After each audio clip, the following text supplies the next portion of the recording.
If you're reading this, then I am hopefully long gone. It's been 2 months now since the meteor struck Mississippi. There was a lot of public interest in it, astrologers and the like all gathering around for a look.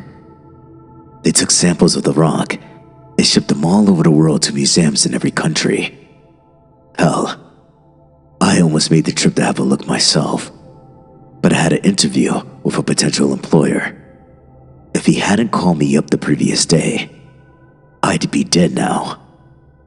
3 days later, after the initial hype died down, the news reported nothing on the meteor for a couple of days.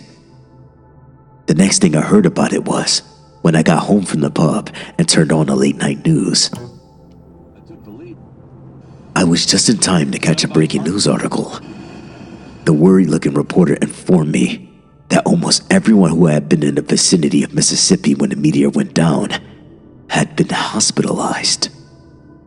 Their symptoms were similar to those that a corpse experiences during decomposition.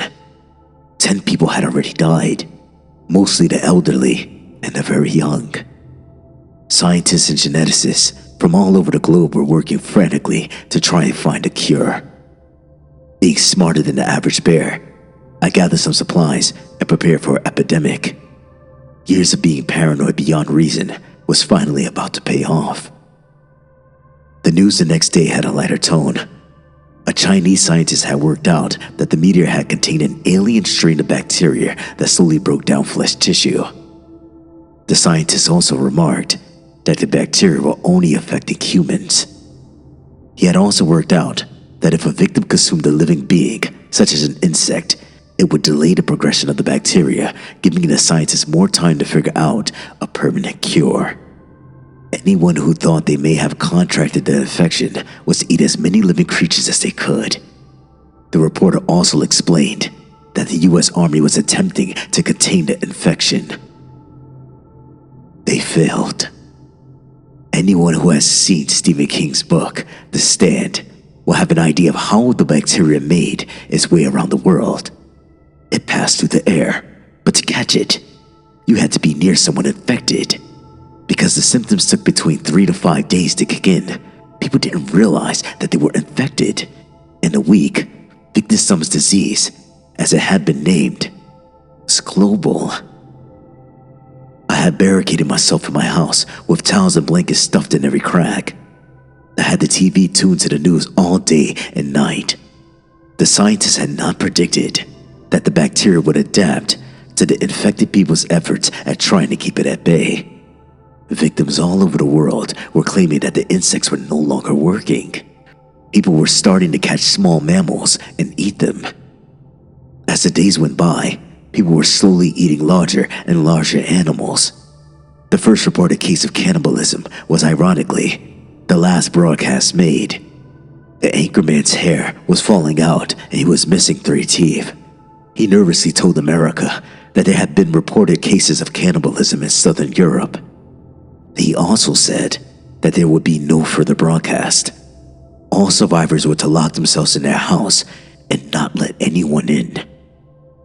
For the next week and a half, I watched the infected shamble up the street, knocking on doors. One of my neighbors, a couple of houses down from me, was stupid enough to open the door. 3 people dragged him out and started biting his flesh. They started with his arms and legs, trying to keep him alive for as long as possible. They were crying as they ate.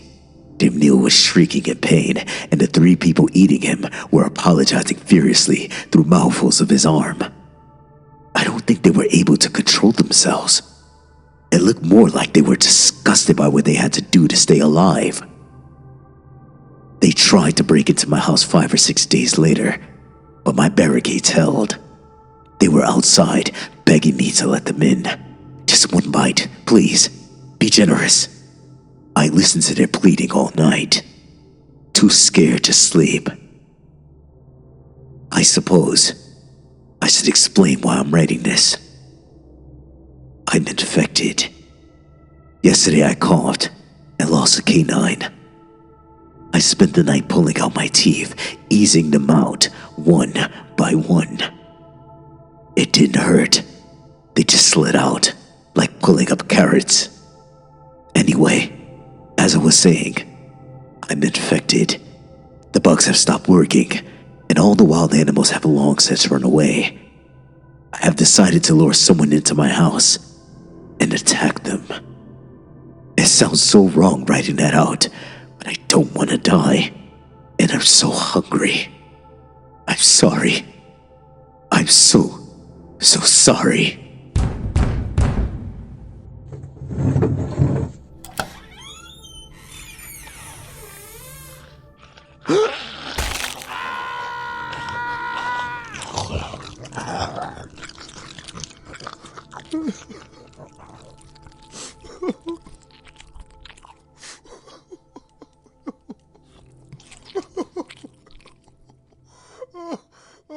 No.